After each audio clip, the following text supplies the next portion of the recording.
ਵਿਖਿਆਨ ਦਾ ਸਿਰਲੇਖ ਹੈ ਮਾਤਾ ਗੁਜਰੀ ਦੀ ਵਿਲੱਖਣ ਸ਼ਖਸੀਅਤ। ਇਤਿਹਾਸ ਵਿੱਚ ਕੁਝ ਨਾਮ ਅਗੰਮੀ ਸੁਨਹਿਰੀ ਅੱਖਰਾਂ ਵਿੱਚ ਉਕਰੇ ਗਏ ਹਨ ਜੋ ਕਦੇ ਮਿਟਣੇ ਤਾਂ ਕੀ ਹਨ, ਸਗੋਂ ਮਨੁੱਖੀ ਰੂਹਾਂ ਦੇ ਸਿਰ ਅੰਦਰ ਤੱਕ ਵਸ ਗਏ ਹਨ।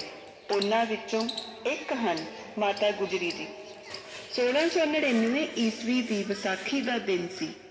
ਸ੍ਰੀ ਅਨੰਦਪੁਰ ਸਾਹਿਬ ਦੀ ਧਰਤੀ ਤੇ ਸੰਗਤਾਂ ਦੇ ਵਿਸ਼ਾਲ ਦੀਵਾਨ ਵਿੱਚ ਸ੍ਰੀ ਗੁਰੂ ਗੋਬਿੰਦ ਸਿੰਘ ਜੀ ਨੇ ਜਦੋਂ ਸੀਸ ਦੀ ਮੰਗ ਕੀਤੀ ਤਾਂ ਉਸ ਵੇਲੇ ਮਾਤਾ ਗੁਜਰੀ ਜੀ ਦੀ ਮੌਕੇ ਤੇ ਹੋਂਦ ਗੁਰੂ ਜੀ ਵਿੱਚ ਦ੍ਰਿੜ ਵਿਸ਼ਵਾਸ ਸਾਰਿਆਂ ਲਈ ਪ੍ਰੇਰਨਾ ਦਾ ਸਬੱਬ ਬਣ ਗਿਆ। ਮਾਤਾ ਜੀ ਦੀ ਪੰਥ ਨੂੰ ਸਦੀਵੀ ਪ੍ਰੇਰਨਾ ਹੀ ਇਹ ਸੀ ਕਿ ਗੁਰੂ ਦਾ ਭਾਣਾ ਮਿੱਠਾ ਹੈ। ਉਸ ਤੇ ਭਰੋਸਾ ਅਤੇ ਵਿਸ਼ਵਾਸ ਹੀ ਸਿਰਫ ਸਿੱਖਾਂ ਦੀ ਹੀ ਨਹੀਂ, ਸਗੋਂ ਪੂਰੇ ਪੰਥ ਨੂੰ ਨਵੀਂ ਤਾਕਤ ਹੈ। ਮਾਤਾ